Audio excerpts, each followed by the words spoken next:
welcome to another edition of Deep Recruiting with Jim Bright. Want to share with you today the reasons why candidates ghost you for an interview, the reason they're a no-show on that Teams call, that Zoom interview you've set up, or even that face-to-face these days. So just a little bit of background. I've been recruiting in IT for about 30 years. Love this business, learned a lot, have applied a lot, made a lot of mistakes. And the purpose of Deep Recruiting is, frankly, I couldn't find any podcast out there that would address these specific topics. There's a lot of high level stuff, surface level stuff, even the bright bombs that I put out there. Well, you got 15 seconds. You really can't dig into any particular idea.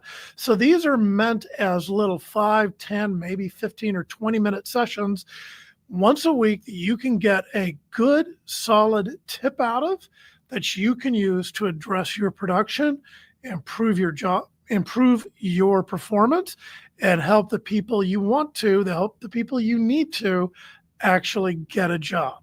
The better job you do, that rising tide is going to lift all boats, and we're all going to do a little bit better. So getting into the topic today, when you think about recruiting, recruiting really is just sales.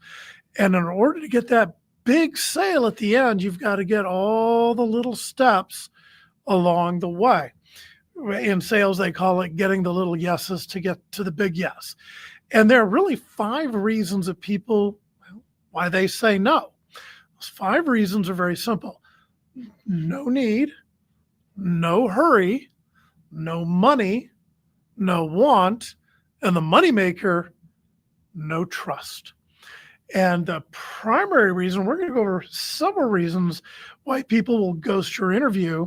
The primary one above all the others is no trust. That's number one. I want you to really keep that in the back of your mind. One of the key purposes of the interview you conduct with the candidate to get them ready for this entire process, aside from qualifying them, making sure they're a good fit, understanding, their money, all these types of things that you're trained to do, the number one reason is to gain their trust. Without their trust, you're just depending on luck and their goodwill towards you to actually have any success. And I don't want you basing your career on goodwill. I want you basing your career on proven successful techniques that are going to make you money and help everybody win. So why do people not trust you after you've interviewed them? What are the primary reasons for that? Well, the biggest one is simply not asking them any questions, not demonstrating your expertise. I think we'll do a different video on what trust is about because I want to keep this one focused on why they ghost you for an interview. So let's kind of table the trust thing, but I want you to think about the trust. Second reason is they just don't respect you. You haven't commanded their respect during the interview in a way where they go, you know what, that Jim Bright guy, I respect him, I trust him. This is the guy I want to work with. This is the guy I want representing me to other opportunities.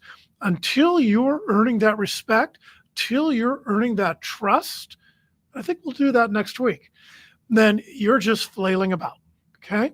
Another reason that they don't show up for that opportunity, why they don't go to the interview itself, is you haven't sold them on the sizzle of what that opportunity is going to be all about.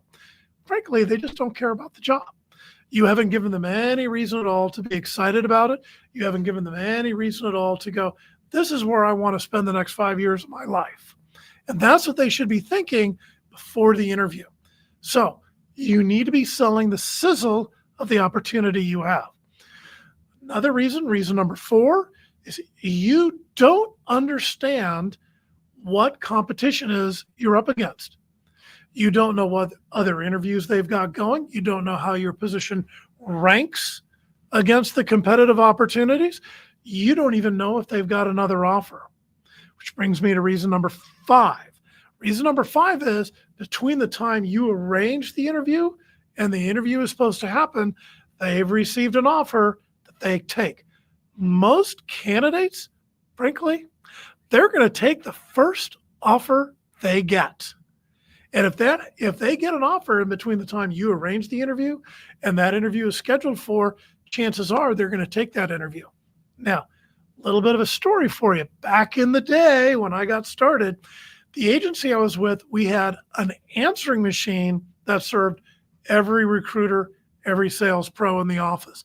One answering machine. This is kind of before the day of everybody having their own individual voicemail, right? I'm that old. And when you're starting in your career and you're working long hours, you're trying to gain that momentum, we would literally have people call at 9:30, 10 o'clock at night, and the voicemail, I wouldn't answer somebody else's line. That voicemail would come in like this. This is Bob Jones. I'm supposed to have that interview tomorrow with XYZ Corporation. And I took another offer. Thanks so much. Click, bye. And they're gone.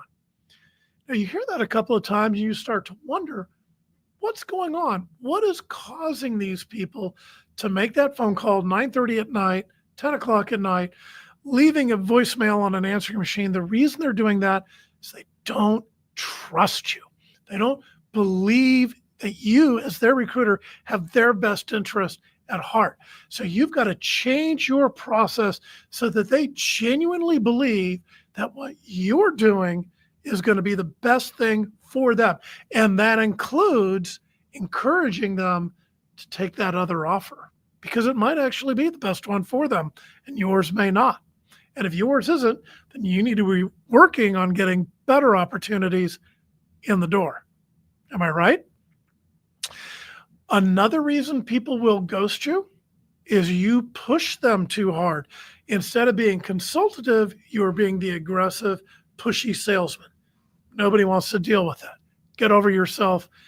Stop pushing, right? The candidate is really a round peg, and you're trying to hammer them into a square hole.